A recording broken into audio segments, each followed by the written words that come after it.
Seeing Babe Ruth reduced to pennies was not for the faint of heart, baseball fan, or for me. I'm surprised I didn't fall to pieces, knowing this world existed with one less perfect, coveted, rare baseball card. Once, the card would have been worth a small fortune, but now it wasn't, which didn't faze me. Well, not entirely. What bothered me was that I had driven Cassidy to this extreme. She was the one who deserved a damn MVP award for putting up with my crap back then. Leaving her standing there, eyes closed, holding out the taped Babe Ruth, I sauntered over to my bookshelves. Cassidy followed. "Are we not going to talk about this? You're going to ignore what I showed you? Come on, I know you better. It must tear you up inside. I know what your collection meant to you." I found the book on the top shelf. Inside my signed autobiography of Pedro Martinez, I pulled out a small, sealed, clear plastic baseball card cover and held it up. She moved closer and squinted at it. Inside, it held the missing piece. "What? How?" Astounded, she placed the taped bits in my outstretched hand. I painstakingly taped the last corner to the card, making it complete once again, well, as good as it would get. There.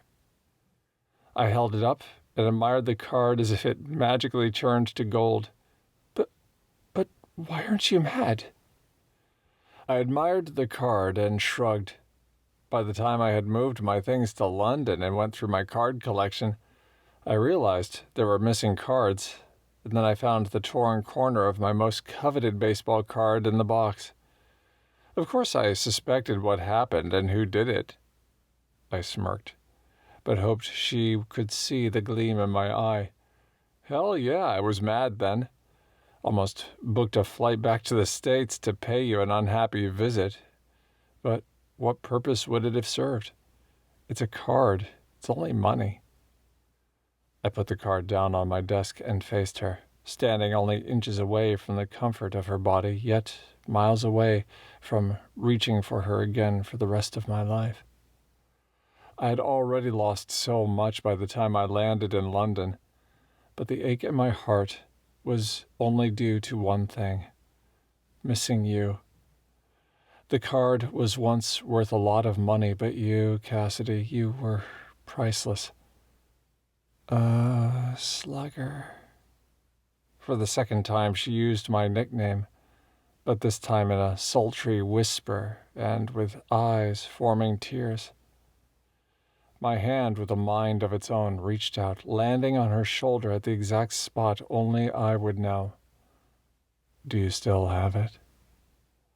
The nodding and tilting of her head, plus the heaviness of her eyelids, told me all I wanted.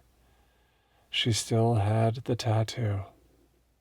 My nickname permanently marked on her shoulder like I belonged to her. Only now, with the benefit of hindsight and reflection, I grasped how a woman like Cassidy belonged to herself, and she would determine if she deemed me worthy of her time and space, her body and her soul. I needed her to know how I wanted to be worthy again. She had hooked me, caught me in her net with her love from the first moment she tormented me with her sweet face. And I never left her, more like I denied the feelings all these years. I'm nothing if not a risk-taker. I learned long ago that I only hit the balls if I stepped up to bat. I had to try again. Cassidy, I'm here now, and if you'll let me in, I'd like nothing more than to try again with you.